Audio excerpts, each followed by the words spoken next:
in the psalm. We'll finish that up. I will be gone next Sunday, and then so the following Sunday is when we'll pick up Psalm 70. We went through verse 21 last week, so we'll start on Psalm 69 and verse 22. Let their table be a trap for them, a snare for their allies. Let their eyes be darkened so that they cannot see, and make their loins tremble continually. Pour out your indignation upon them, and let your burning anger overtake them. May their camp be a desolation. Let no one live in their tents.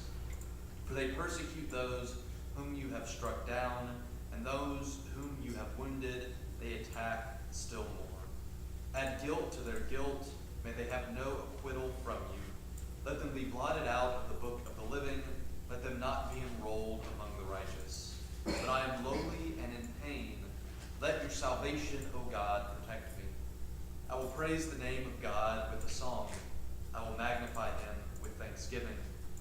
This will please the Lord more than an ox or a bull with horns and hooves. Let the oppressed see it and be glad. You who seek God, let your hearts revive. For the Lord hears the needy and does not despise his own that are in bonds. Let heaven and earth praise him, the seas and everything that moves in them. For God will save Zion and rebuild the cities of Judah, and his servants shall live there and possess it. The children of his servants shall inherit it, and those who love his name shall live in it. Lord, we pray that your Spirit will be present with us this morning as we study your word together. It is in your Son's name that we pray. Amen. There's something real quickly before we get into Genesis that I want to point out about this psalm. This language in verse 28, let them be blotted out of the book of the living, let them not be enrolled among the righteous. You might recognize that language from language of like the book of life in Revelation is borrowing some of this.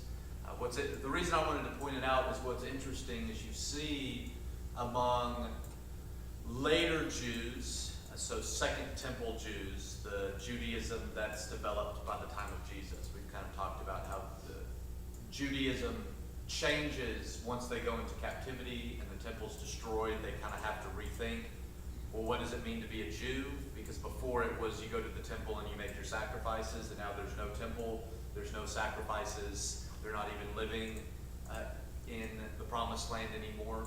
So Judaism changes a little bit from what we see reflected in much of the Old Testament to what we see reflected come the time of Jesus, which is obvious, right? We get characters like Pharisees and Sadducees that show up and things like that.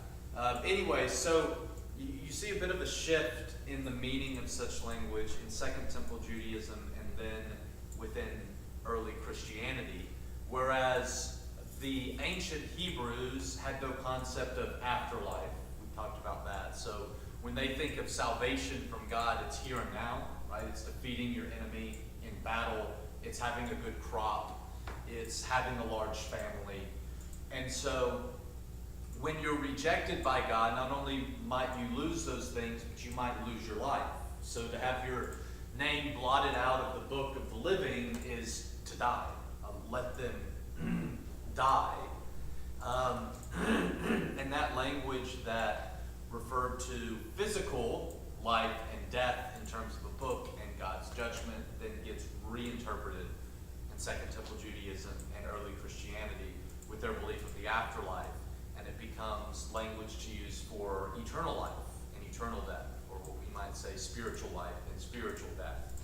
And so that language is borrowed from the Old Testament, psalms such as Psalm 69, and reinterpreted, reunderstood, reapplied, which is what the New Testament does all the time. So there you go. There's nothing to do with what we're talking about this morning, but there's some free information for you to take with you. Okay, let's go back to Genesis, and we are going to enter in to Genesis chapter 4 and the story of Cain and Abel. We talked about Cain and Abel a little bit last week in connection to finishing up Genesis 3 and the curses and the consequences because of their decision to eat of the tree of the knowledge of good and evil. But now we'll actually get into the story of Cain and Abel. So, I'll start reading in verse 1 of Genesis 4. Now, the man knew his wife Eve, and she conceived and bore Cain, saying, I have produced a man with the help of the Lord. Next, she bore his brother Abel. Now, Abel was a keeper of sheep, and Cain a tiller of the ground.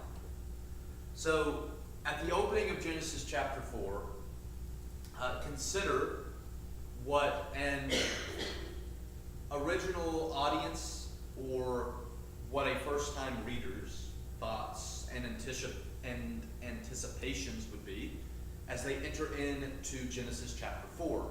Genesis 3 concludes with the man and the woman being kicked out of the garden.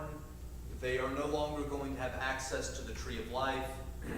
There are these consequences of sin placed on the man and the woman and the ground, which all connect to their royal vocation. They're being created in the image of God to be fruitful and to multiply and to fill the earth and to rule over it.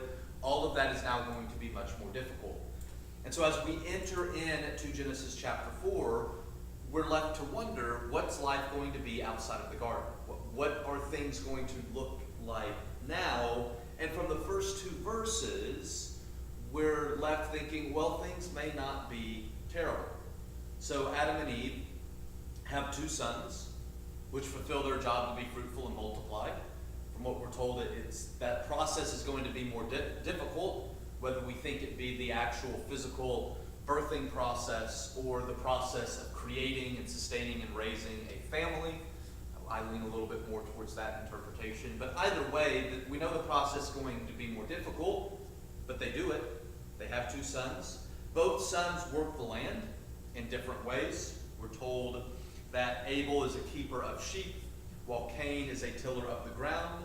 But that is a fulfillment of their job to steward God's creation. So from the outset, Adam and Eve are being fruitful and multiplying. They're filling the earth. They're ruling over it like they're supposed to as God's image bearers. And then we're in verse 3. In the course of time, Cain brought to the Lord an offering of the fruit of the ground, and Abel, for his part, brought of the firstlings of his flock their fat portion. So when we're introduced to the idea of worship or the idea of sacrifice, we see both sons seek to follow God and to give sacrifices to God. So if we stop there at this point, I've said this before, but I think it's helpful for us to try to read Scripture like we're watching a movie for the first time. So we think about what the author wants us to anticipate, what they might be foreshadowing, the feelings we might have at this part of the story. And so if we stopped there for a moment, we might think that life outside of the garden might not be so bad. It's more difficult, as we know, from the ending of the last chapter, but they're doing it. They're doing what God created them to do. They're being fruitful, they're multiplying, they're filling the earth, they're ruling over it, they're following God, they're worshiping Him, they're giving sacrifices. Life doesn't seem to be so bad, though you and I know it's about to take a fairly dark turn. But at this point, we're left with some positive anticipation of what might come next. Though there is a bit of foreshadowing here, especially if you're a first-time reader who's familiar with the rest of the Old Testament. I mentioned this last week. The name that is translated Abel is Havel, which means breath or vapor in the sense of something being insubstantial or fleeting. And I mentioned that's the word that is used in Ecclesiastes to say that life is meaningless because life is like a vapor. It's here one minute and it's gone the next. It's quick, it's fleeting, it's insubstantial. That's the whole point of the book of Ecclesiastes. It's kind of a pessimistic outlook on life, but it's like life is insubstantial. And so the two conclusions of the book is eat, drink, be merry, and follow God, because everything else is pointless and has no meaning. But that's a little bit of foreshadowing for us. So it's interesting if you're a Hebrew reader, and maybe you're a reader that's familiar with the book of Ecclesiastes or a similar tradition. You're at least familiar with the use of this word to talk about something being insubstantial or fleeting or short-lived. And this is the name of one of their children, Havel, vapor. Question. Yes, They brought sacrifices. they did. Oh. We don't read anything about God ever talking to them about what type of sacrifice to bring prior to this.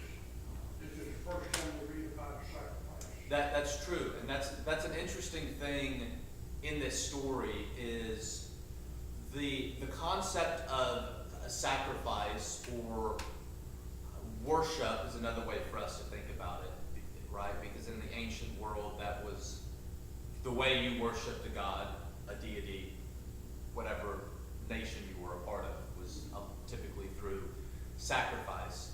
So we're introduced to this idea of sacrifice or worship, but it's never explained. We don't get any backstory. And I think we have to assume that there is some backstory that we don't know. I'll hit on that a little bit more when we talk about the acceptability of the sacrifices. But I think it's obvious that there's some kind of backstory that you and I aren't privy to. The author doesn't go into that. But I think more specifically, putting ourselves in the shoes of an original audience, an ancient Hebrew or an ancient Israelite, the assumption I think that the author has is that we as readers don't need an explanation of sacrifice or worship. So if we as readers are an ancient Israelite, we have the law, which lays out all the different sacrifices that you're supposed to do. And so we would not only not be surprised that they engage in such activity, but we might expect them to. This might be expected of us that, oh, they're going to engage in sacrifice, because that's just what you do. That's the way that you worship and sacrifice a god, or, like I said, any deity of any nation during this period of time. So it's an interesting thing because it comes up on the scene, and there's assumptions that we're supposed to have, but there's nothing ever explained. They just go and offer these sacrifices, and then we'll get to this in a minute. But then one's acceptable, one's not acceptable, and then the story just kind of moves on. And in many ways, it leaves us sitting here hanging of, well, what happened before this? Yeah. And what's actually happening here? Because there's not a lot of explanation as well. They just offer these sacrifices, God accepts one, and then it goes downhill from there. Later on, we see the importance of the animal sacrifice, the blood and all, and it's explained. But in this situation, we get no explanation as far as God talking to them, instructing them, or anything like that. And we don't even know what type of sacrifice they're attempting to offer. Right. Either, because in Jewish law, there are different types of sacrifices which require different things. So when you think about these sacrifices in the Jewish law, some sacrifices required an animal, particularly sacrifices of atonement. So a guilt offering, and on the Day of Atonement, the major offering for the sins of all of Israel. An animal was necessary in that context because of the significance of blood. other times and other types of sacrifices, what you were supposed to give is things from the field. So you had grain offerings and such, and a lot of the times that would come when harvest time would come, right? There was a certain amount. You think of the tithing of the Pharisees, for example. When the harvest came, you kept so much of your harvest, 10% gets offered to God in the form of a grain offering, and then you left the edges of your field for the poor to eat. We might think of the story of Ruth and Naomi relying on such practices in order to survive. So, yeah, we have no instruction from God. We're not told explicitly, to jump ahead of ourselves a little bit, why one sacrifice is acceptable and the other's not. We're not told what type of sacrifice they're trying to offer. Or these, and back to God not giving instructions, were there different types of sacrifices? Or was there just one standard type of sacrifice? Or we're just kind of left to sit in a little bit of the tension of not knowing what exactly is going on, though I would argue I'm not sure it's all that important for the ultimate point of the story, though we're given information after the fact. Correct. Leading up to it. Correct.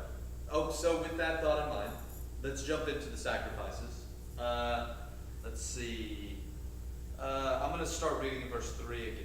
In the course of time, Cain brought to the Lord an offering of the fruit of the ground, and Abel, for his part, brought of the firstlings of his flock their fat portions. So Cain is a worker of the ground. He brings what he works with, the fruit of the ground. Abel is a shepherd. He's a keeper of sheep. And so he brings from what he works. He brings from his flock. And the Lord had regard for Abel and his offering. I don't remember off the top of my head, and I don't have my Hebrew Bible here, but I think that the language there is of God's nostrils. So the aroma of Abel's offering was pleasing to the nostrils of God, and Cain was not. I think that's the literal language there. That's typically in the Old Testament the language of sacrifices. It's a pleasing scent to God is the way they conceptualize acceptable versus unacceptable sacrifice. And I think that's what's going on here, if I remember correctly. But the Lord had regard for Abel and his offering, but for Cain and his offering he had no regard. It was not pleasing to his nostrils. So Cain was very angry, and his countenance fell. The Lord said to Cain, "Why are you angry? And why has your countenance fallen? If you do well, will you not be accepted? And if you do not do well, sin is lurking at the door.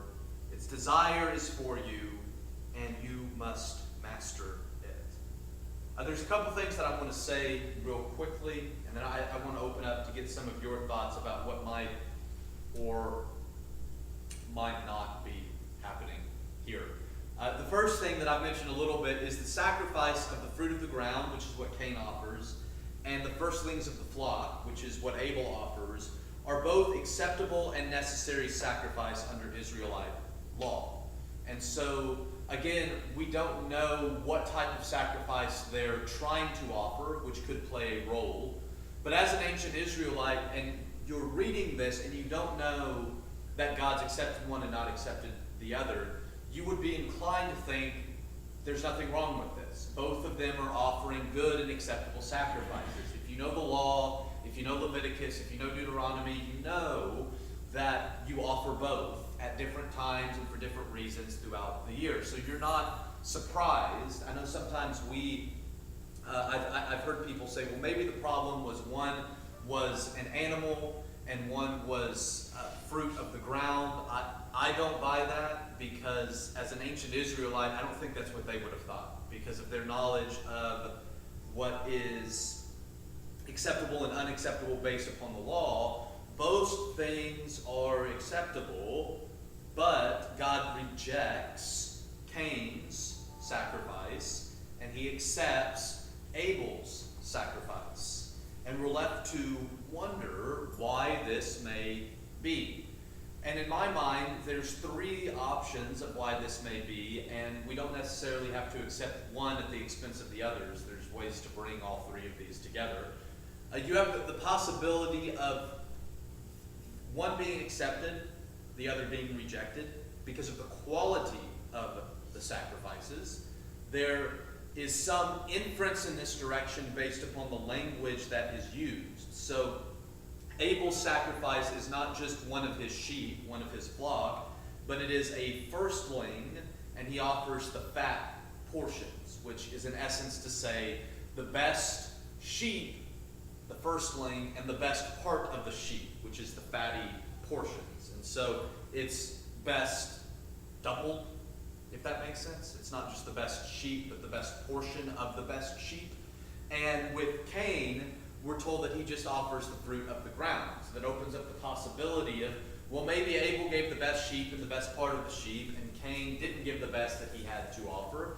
That's a possibility, though most definitely not certain, because there's always an issue working from silence. That is, just because it doesn't say that Cain offered the best portion doesn't mean he didn't offer the best portion, because it also doesn't say he didn't offer the best portion.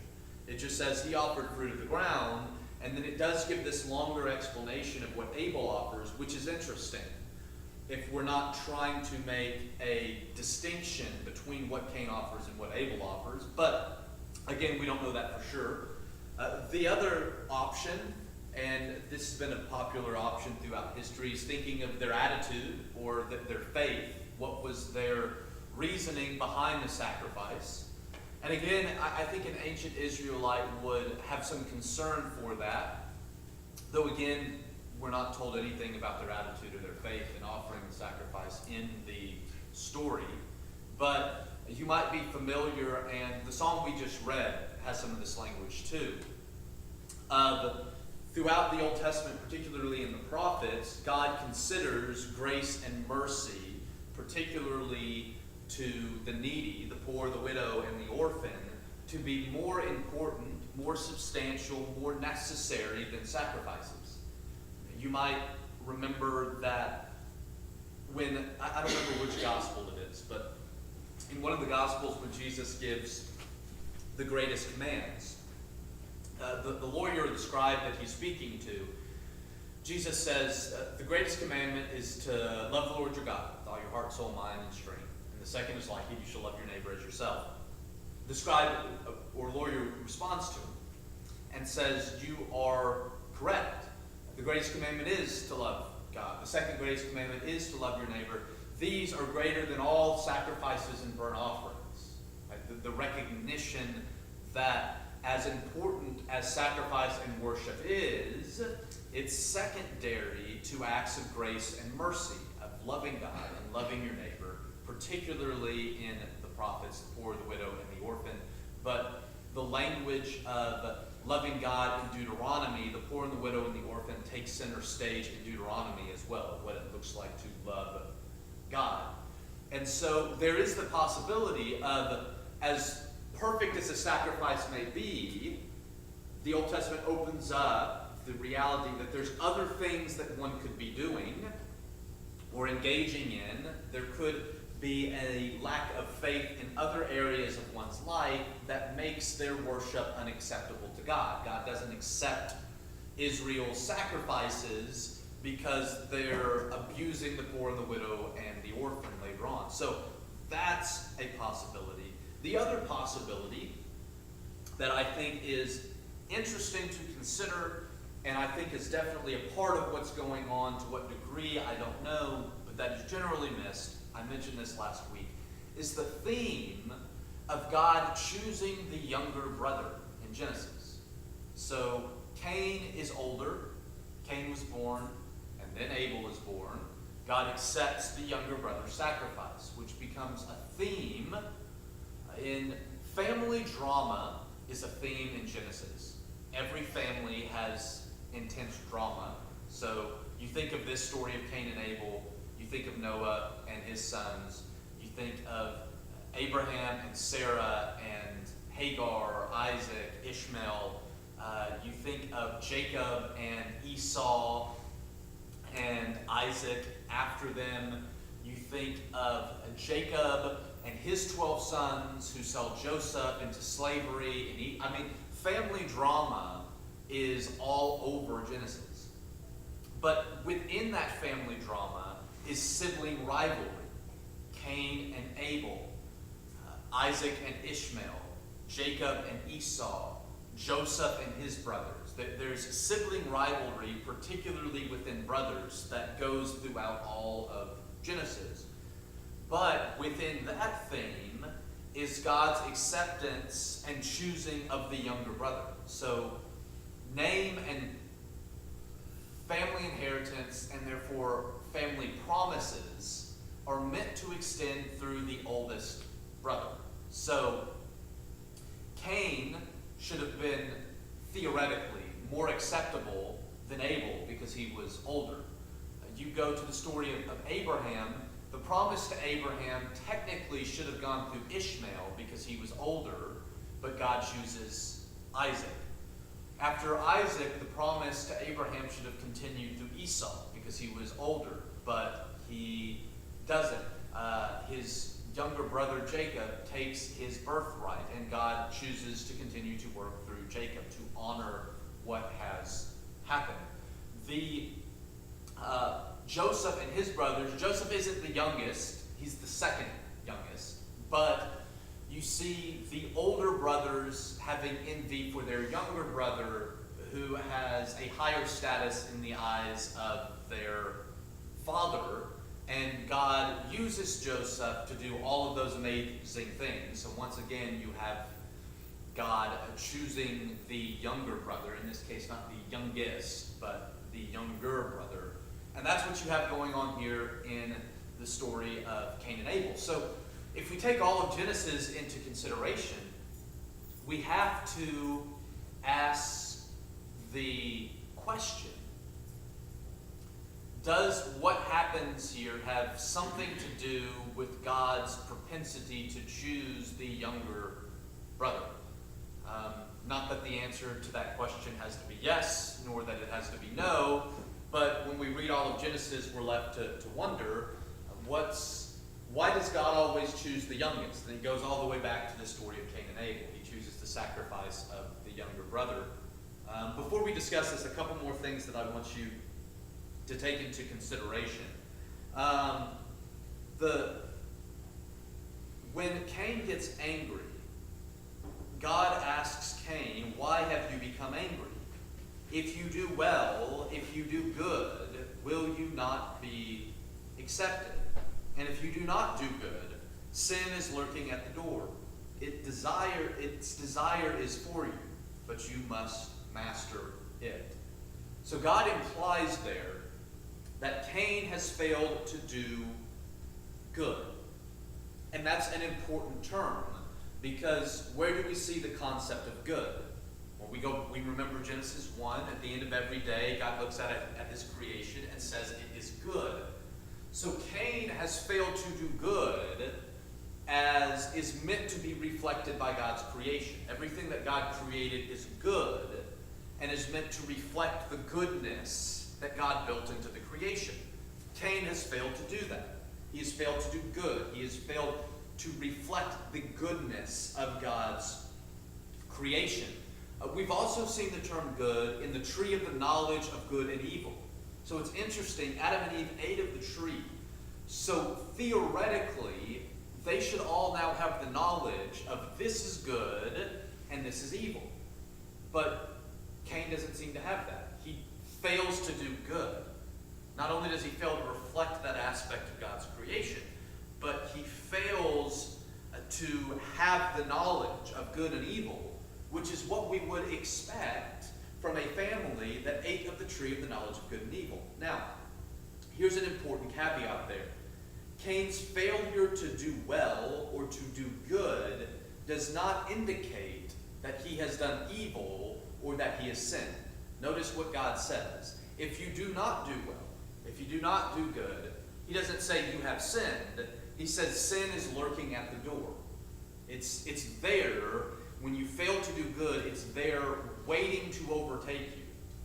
So I think it might be a mistake for us to assume that Cain's failed sacrifice is sinful or evil. But what God is saying is it's opened up the door for sin. And I think what's opened up the door is not so much his failure to offer a good sacrifice, but the anger and the envy that is produced from it, right? So there's this kind of line of, he fails to offer a good sacrifice. He hasn't sinned. He becomes a little evil and envious of his brother. It still seems like he hasn't quite sinned. God's saying, sin's lurking at the door. Don't let it overtake you. And then what does he do? He goes and he kills his brother. And so at that point, sin has now overtaken him, which to me is an important caveat to make of when we think about temptation, right? Temptation isn't sinful. Sometimes we think when we're tempted to do something that that's wrong. The Bible's very adamant that being tempted is not sinful. It's what we do with the temptation, right? Jesus was tempted, and how do we respond? We sometimes think when we're filled with what we consider negative emotions, so something like anger, it's not wrong to be angry. God gets angry. Jesus got angry. It's what do we do with that anger, right? So Cain offers a bad sacrifice. He hasn't sinned yet, but he's opened the door. He gets angry. He hasn't sinned yet, but he's cracked the door open even more. Then what does he do with that? That's where he falls into the sinful I was just going to mention what you just said. I honestly believe that God knows what's going to happen. He's just warning you. You know, you've made a mistake, that's fine, all that other stuff, but if you go too far, you know, you're opening the door to sin. sin, which is said to be lurking at the door. Right. And we might not be the best English translation. So when we think of lurking, we think of like a lion ready to pounce. That idea of lurking might be better understood as resting. It's the same word that's used in Psalm 23 about resting in the fields and resting in God as the sheep. So, which, if you translated it that way, is interesting. It's not sin lurking at the door trying to pounce on us, but it's almost like sin sleeping at the door and we're the ones that's going to step on it. Like it's not, which is a very different way for us to think about sin, of it not trying to attack us, but almost like us going to it, which is exactly what Cain does. He chooses to go in that direction. The other interesting thing about the language of lurking is it presents sin as this animal, right, that's lurking at the door. And so what kind of animal is waiting for Cain? We might be tempted, perhaps rightly so, to remember the serpent in Genesis 3. What was the evil animal that we've been introduced to? We've been introduced to the serpent in Genesis 3. So this language of sin being an animal might be there in order to bring to our minds the story of Genesis 3 and say this serpent that tempted Cain's parents is now lurking at the door and waiting to take Cain as well. And if you remember back in Genesis 3, we talked about how Adam and Eve were told to rule over the creation, but they allowed the creation to rule over them. And so we're left to wonder, will Cain do the same thing? Will Cain rule over the creation, like human beings were created to do, or will he allow the creation, at least metaphorically, to rule over him and fall victim to sin? The last interesting thing, and then I want to open up for a little bit of discussion once we have kind of everything.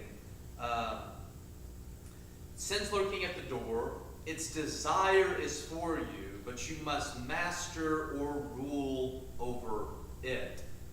Which I have no idea what to make of this language, but I think it's interesting because it's the exact same language that is used in the consequences to the woman. Your desire will be for your husband, and he will rule over you. The exact same two words are used here to refer to Cain's relationship with sin. Its desire is for you, but you must rule over it. Perhaps it means that God's intention for humanity is to rule over creation instead of ruling over one another. So if you think about that in the context of the curse on the woman, that the man and the woman are meant to rule over the creation together, but one thing that's going to happen when sin enters into the creation is there's now going to be the ruling over each other, particularly in the ancient world, the man's ruling over the woman. In the sermon this morning, we're going to have an example of what the culmination of that will look like, and it's pretty horrific. But perhaps the reference back here is meant to reflect that same idea. Human beings were meant to rule over God's creation together, not to rule over one another. And in Cain killing his brother, he's subverting that kind of. Cain's trying to rule over his brother, and because his brother's been accepted and not him, the brother's younger, Cain desires to rule over him, then perhaps that's what leads a little bit to his anger and envy, which causes him to bring him out into the field and to kill him. Okay, we've got a few more minutes there. That's a lot that's going on there. But I wanted us to get the whole picture and then come back to the idea of what's going on with the sacrifice. One is acceptable, one's not acceptable. We're not told why. We're not told if anything happened before. Though the fact that there's the ability for acceptable and unacceptable sacrifice, I think at least suggests that there's been conversation before this that we're just not privy to. But we're kind of left to wonder what's going on here, why does this happen, and that whatever happens, kind of like I said, I don't think our decision on that affects the point of the story. I don't think we have to know for sure why one was acceptable and one was not to get a point of the story. But it's interesting food for thought. So does anybody have any food for? You talked about the firstborn being the one that inherits the bigger portion of things. And we see that all through the Bible. Right. But could it be that the choices that God made, for instance, in the case of Joseph, could it be the content of the heart of the person that made God choose a younger over the older? And Yeah. like you said, in several different instances where that happened. I think that's a possibility in some cases. What ends up complicating that is, so you can make that argument with Cain and Abel because of the acceptability of sacrifices, right? Assuming that it was the quality of the sacrifices or their faith or something like that that led to it.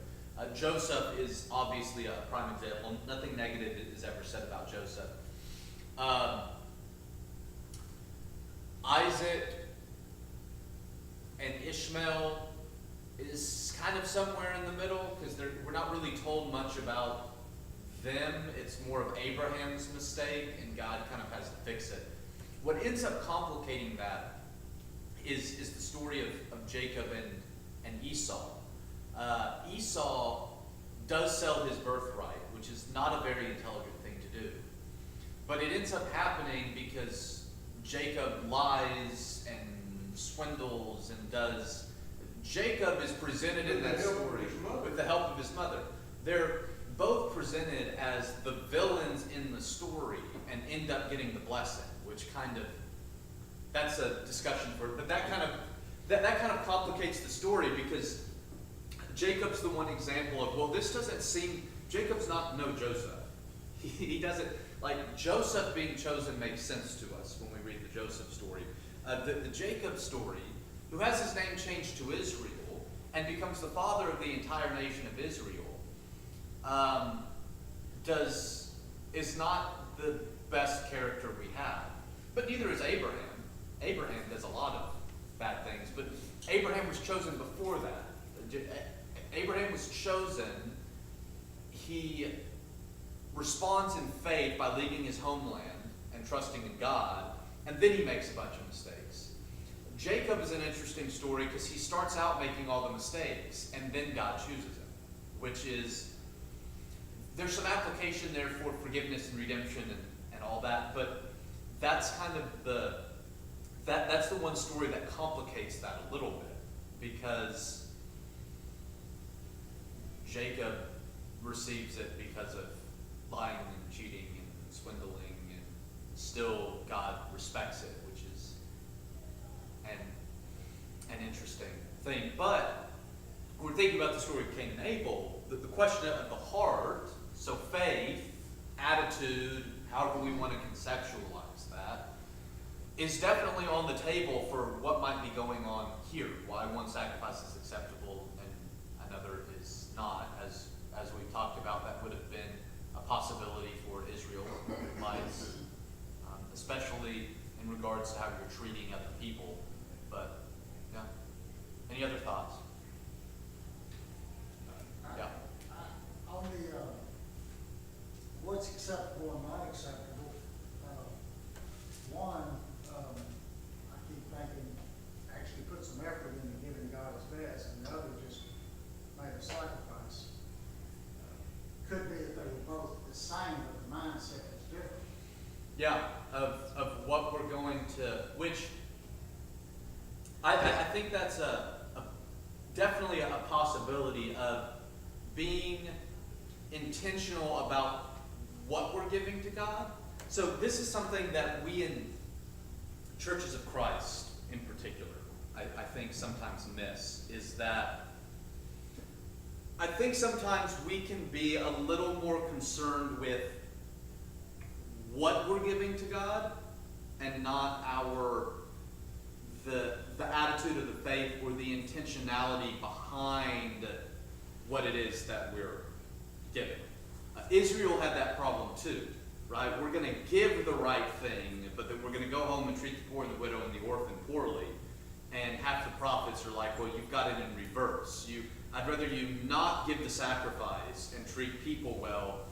And to me, the highlight of this blows the minds of many people, and I think I've said it before. In the Old Testament, you had to give your regular sacrifices at the temple.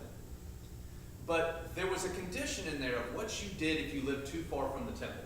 In other words, if it didn't make sense for you to have to travel all the way to the temple to offer the sacrifice and then go home, God gave provisions in there of if you lived too far from the temple, what you did.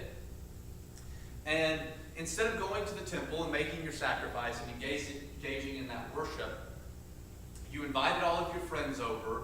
You got together the best wine, you got together your fatted calf, and slaughtered it, and you threw a big party for, I think it was a couple of days or a week or something like that. And that was acceptable in lieu of your sacrifice, which is surprising to some people that God would be like, if you can't make it to the temple, throw a party, which kind of seems backward to us. But I think even there's the aspect of intentionality. It doesn't make sense for me to travel to the temple, but I'm not going to sit here and do nothing either.